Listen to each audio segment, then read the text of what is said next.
Good day and welcome to another edition of One-on-One with Swope Health. I am your host, Eric Wesson. Thanks so much for joining us today. Well, there have been a lot of conversation about connecting Kansas City. One side is east side, one side is west side, and how are we connecting them together? So joining us today are two people that's going to kind of decipher and explain what's going on. We have joining us Josh Boehm and we have Selina Bur.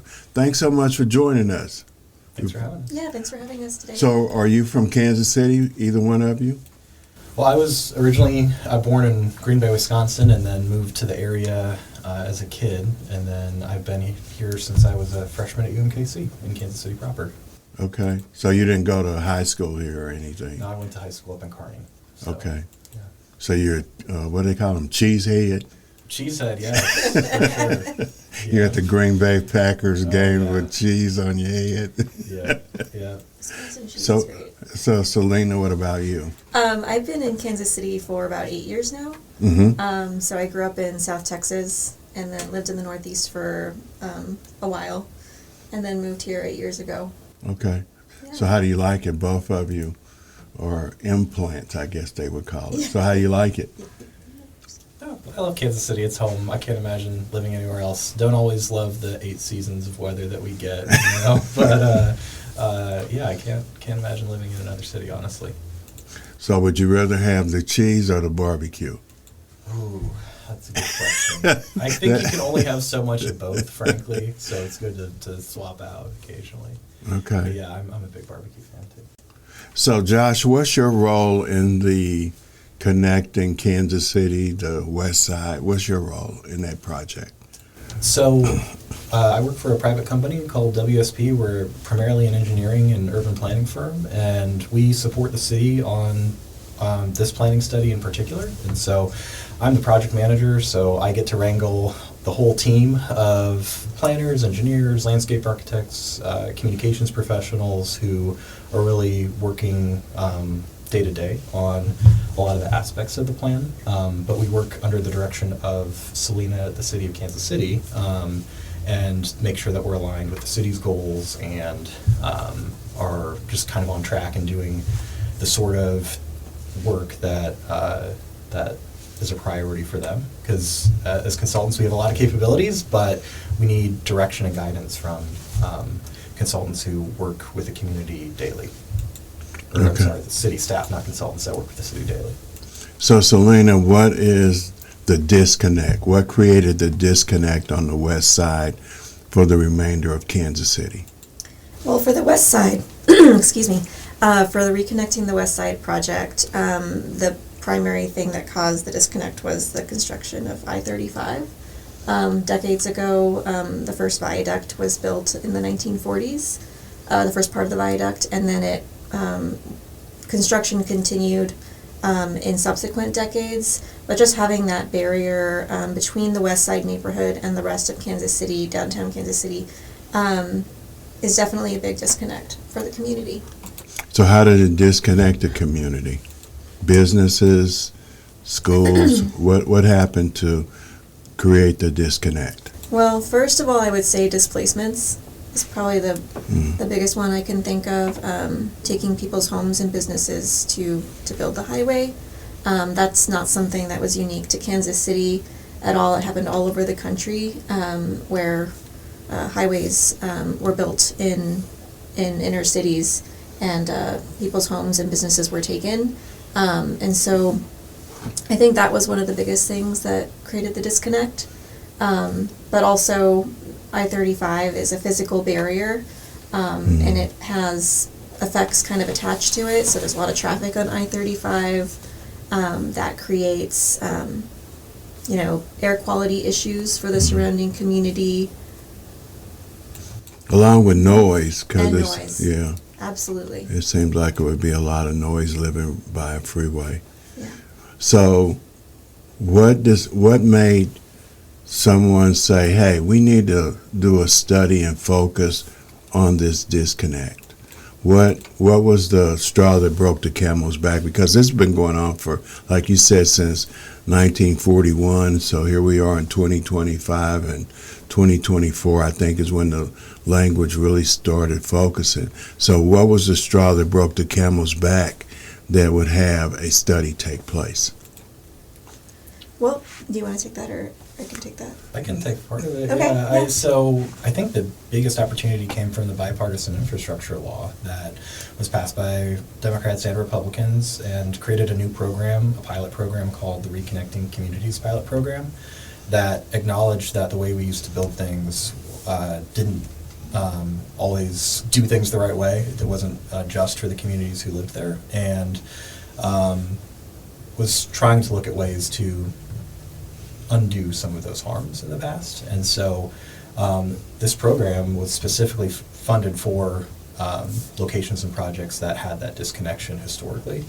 And I think city staff saw that opportunity and had heard community voices for a long time, decades, really talking about the impact of the highway, and said this is a perfect opportunity for us to apply for some planning funding to figure out what our options might be. So I think the opportunity largely came from that bipartisan infrastructure law. So when they put 41, or when they put the highway there in 1941, when they did the displacement, where did the people that lived in that area, where did they move to? It's a very good question. I don't know that we know exactly where they moved to. Yeah, I think it's a really good question. We have population data from the time suggesting that there were about 14,000 people that lived in the Westside neighborhood at its peak in 1950, 1940. And then today it's around 3,000 people, or 3,300 people. We know there was definitely like population loss, especially when compared to other neighborhoods in Kansas City. Yeah. The proportion of loss was disproportionate. Yeah. Okay. Because I know when we talk about, and we might touch on that in this segment as well, Bruce Watkins Drive, when it came through, or 71 that people know it, most of those people went south. And it kind of changed the voting demographic throughout the years on how people voted and redistricting lines and those things. So I was just curious as to, did the people leave the west side and go further west, or did they come east, or did they go south? So that's something that when we come back for part 2 of this, maybe we can have a clearer understanding on. We do know that folks from the west side that historically have lived there have moved all over, but Kansas City, Kansas, and Rosedale and Argentine is one place, but also the northeast in Kansas City, historic northeast along Independence Avenue, and a little bit south of there. So that's where a lot of population has shifted, but also all over the region as the region has become more accessible to everyone. Did it affect businesses over there? Because when I think about the west side, I think about Independence Avenue. And every block, once you get past the residential part, is a business. So are these businesses rebounding and rebuilding, or did it really affect the businesses at all? I think the highway does affect the businesses. I think one thing that we've heard in the last few months is that businesses like the access that I-35 provides to the West Side community, so making sure that there's still some kind of access will be important to consider as we move forward. Anything else to add, you think, on that? I think, it's a good question. I mean, Southwest Boulevard really is kind of the main commercial corridor on the west side, and it's a balance of it becomes a detour route when there's a crash on I-35, and that definitely is not. Those aren't people who are trying to go to a business there locally. It's not necessarily helpful to have a lot of congestion on Southwest Boulevard, but having some traffic and customers being able to access Southwest Boulevard is super important. And the city, a few years ago, conducted a planning study along Southwest Boulevard that engaged a lot of the businesses in the area and along that corridor to make that corridor safer for pedestrians and everybody, people who travel and drive on that corridor as well. And right now that Southwest Boulevard is under construction. Right. And so I think that's going to be really good for the businesses along that corridor. So what type of feedback have you gotten from the community in your meetings? Has it been positive? Has it been informative, letting you say, hey, I didn't think about that? So is that helping you all put together what the plan for that project will be? It's been both. I would say this is a very community-driven process, and that's what it's intended to be. This is about the community and about making quality of life better for the West Side, connecting the neighborhoods. So we've heard a lot of great things from the community since we started back in January. Mm-hmm. We've held 2 community summits. Those are our big public meetings. At the last one, it was beginning of August, I think August 2nd, and we heard a lot of ideas from folks about how they feel about the 3 kind of introductory concepts that we've put forth, which is realign and remain and remove. So those 3 concepts for I-35, we can talk about that a little bit more as well. Okay. But got a lot of good feedback on those. Okay. So what are those 3 concepts? Dive into those. I'm excited listening, wanting to listen to what those plans are. So dive into that. You can take one and I can take the next one. And Sure, yeah. Go ahead. So maybe we'll start with remain, because that's the easiest. That is, what do we do to connect the West Side if the highway remains in its current footprint? If I-35 and I-670 stay there, but we still want to make a better connection between the West Side and the rest of downtown. And so a lot of different options there, everything from how that, the bridge, the large viaduct, the space under that, is very dark and not well utilized today. Could you improve that? Add lighting, deal with the birds, create sort of a plaza, even kind of an enhanced area in that location. So that's one remain option. To everything to how do we connect across the highway in areas where there is no street underpass, where you have 4 or 5 blocks where you might have to walk before you can actually cross the highway physically. To the area around Penn Valley Park, which is kind of cut off from the West Side today.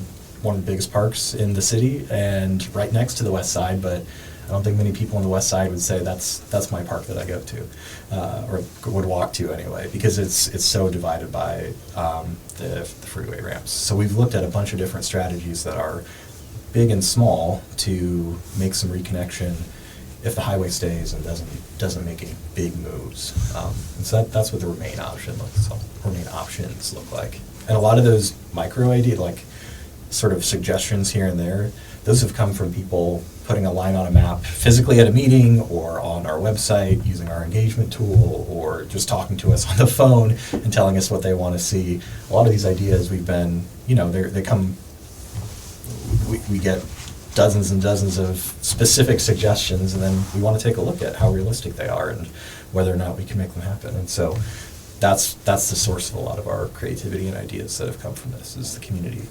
So you said if the highway stays there, is there a plan to move it? Well, that segues nicely into our realign option. So realign is based on the idea that I-35 would be realigned horizontally to a different location. So it wouldn't be where it is currently, which divides the West Side from Kansas City, but it could be relocated to another location, for example, the West Bluff, like between the West Side and West Bottoms, where we have a lot of rail infrastructure and other types of infrastructure that have been there for decades. Mm-hmm. So that's one concept, is that it could be moved to a different location when the time is right to do that. Okay. So wouldn't that require federal? Because is that a federal highway, right?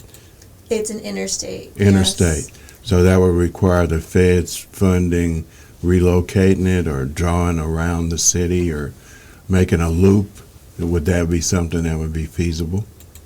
Well, it would definitely, yes. Coordination with FHWA, coordination with MoDOT, specifically as they maintain the interstate as well. So, yeah, it's definitely would be a regionally significant project, and something that would take very thoughtful coordination with all of the stakeholders involved.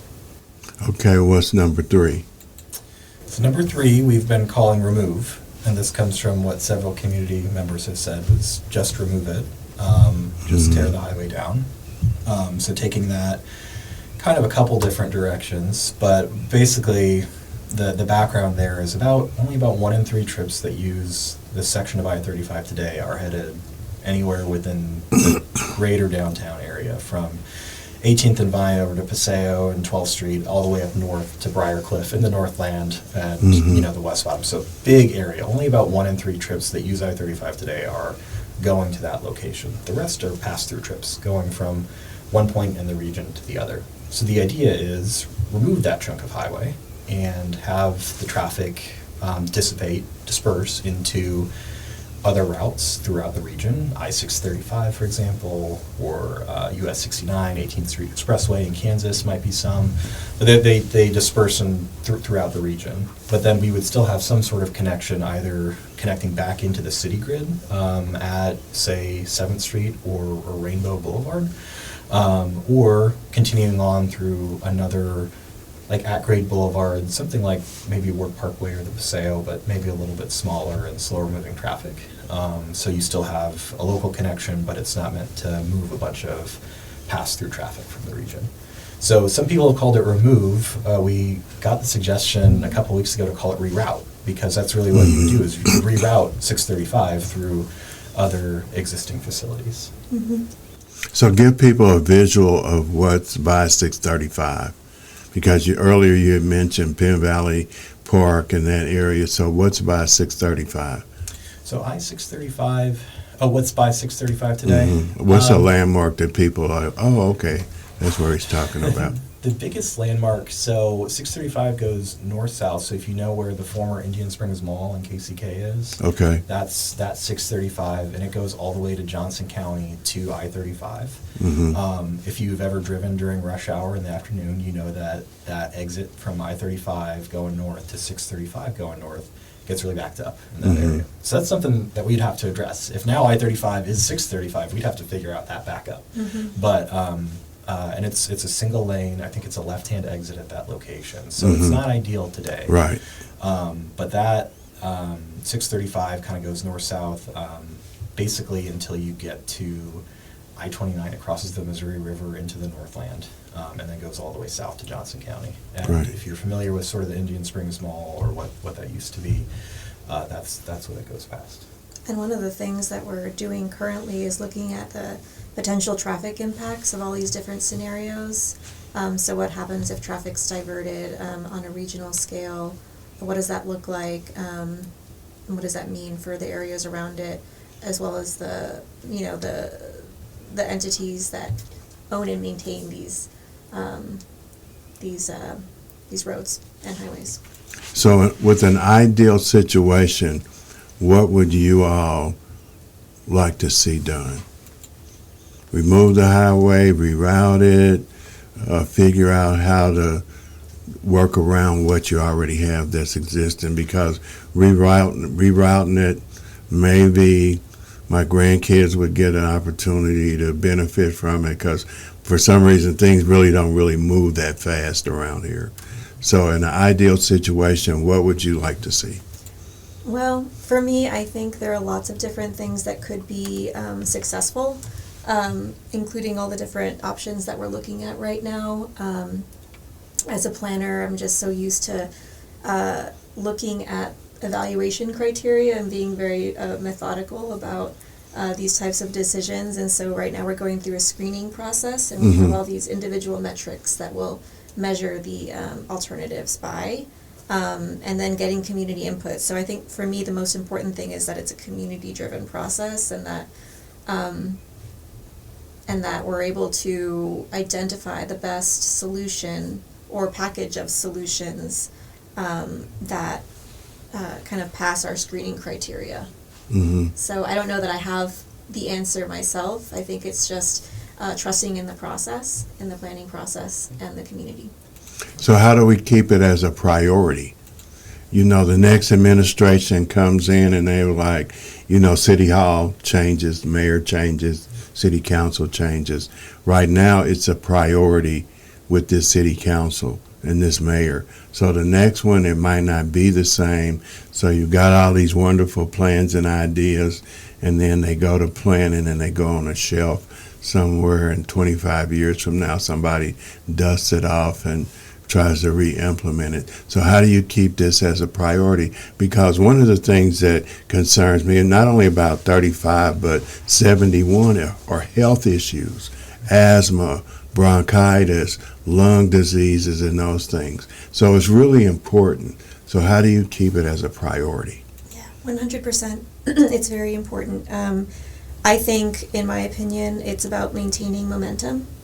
And one way to do that is to make sure, as part of the solution, we are including interim solutions, short-term solutions that we can do quickly to help realize some of those benefits and make it better for the community now and in the next couple of years, rather than wait a long time. But I think by doing those things in the short and medium term, it maintains that momentum, and we're, I think, more likely to be successful in the long term with a bigger infrastructure investment as well.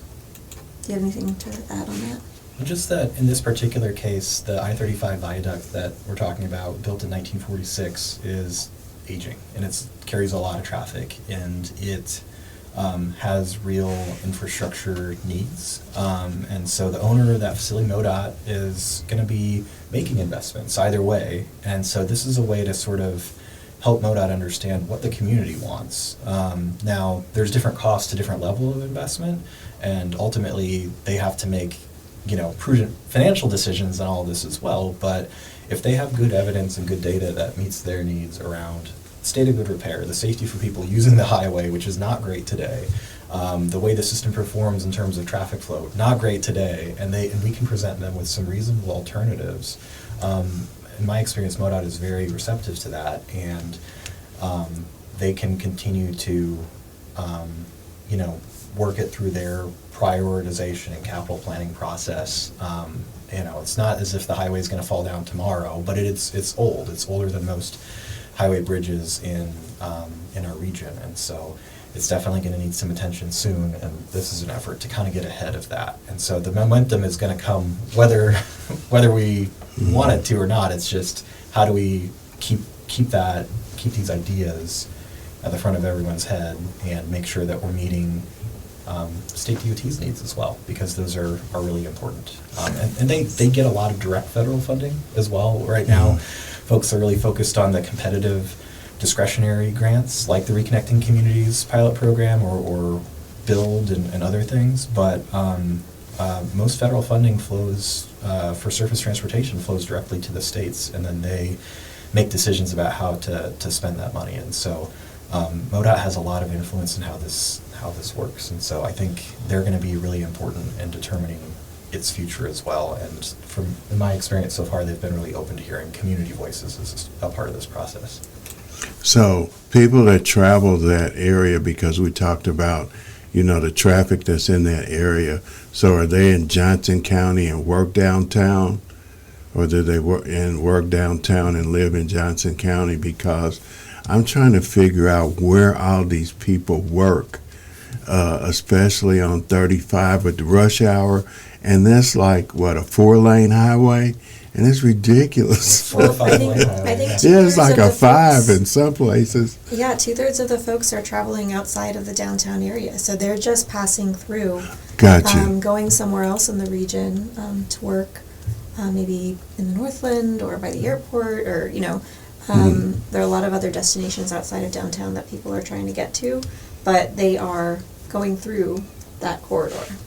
If you were to go on Google Maps today, you can type in a place in Johnson County and a place up north, say, and it'll give you 2 options. One is 6:35, one is 35. Right. They both have the same travel time.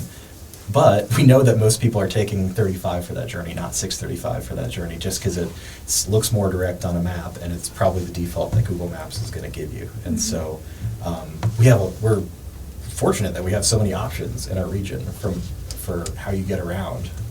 But Yeah, whether you want this traffic jam or that traffic jam. Kansas City region has some of the highest, I think, highway lanes per capita in the region. Either the highest or the second highest, it might be. Get out of here. Yeah. Tell me that. I'll remind myself of that when I'm on I-70 going east in rush hour, where it goes from 4 lanes to 3 lanes around that curve. And for some reason, people forget how to drive. Because I'm yet to understand how traffic comes to a complete stop on a freeway with no stoplights. Anyway, so give us a kind of a sneak peek of what's going on with 71 and Bruce Watkins, the east side portion of this study. Sure. So the Reconnecting East Side project is also a project led by the city in coordination with MoDOT and our regional MPO, the Mid-America Regional Council. And it's going through kind of a parallel process as the Reconnecting Westside project. They're both doing planning and environmental linkages studies. So they're on similar paths, but the solutions that are being proposed and commented on are different, clearly because they're in different locations, they're different highways, they have different needs that have been informed by the community. So the US 71 project is currently in the stage of refining the initial alternatives. At our last community summit, we introduced our initial alternatives, and now we're refining them into more kind of full-blown alternatives that could be carried forward into environmental phase of the project, NEPA. So that's where we're currently at with that project. And so just a sneak peek, what are those alternatives? For 71, the alternatives are, right now they're kind of in buckets of alternatives. So the first bucket is a freeway alternative. It could be different types of configurations and options within that bucket. So the freeway could be on a elevated viaduct. It could be depressed, which means like below grade, kind of like 670.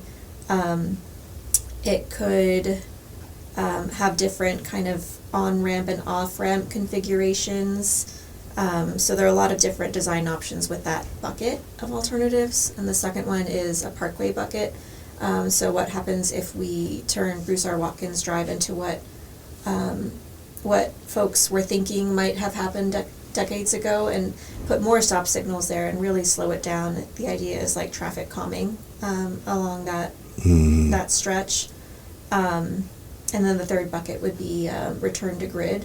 So basically tearing 71 out and restoring the grid the way it was before 71 was constructed. So those are the 3 different buckets that we're refining.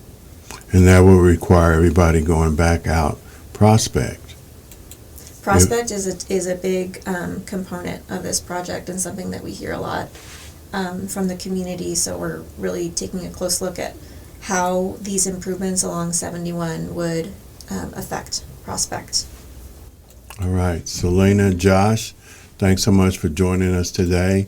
You'll have some more public hearings. Yes, so our next summit for the West Side. Saturday, December 13th, Yes. 10 a.m. at the Saturday, Maddie Road Center. December 13th, 10 a.m. At Maddie Road Center. Maddie on the West Road Side. Center on the west side. What about the east side?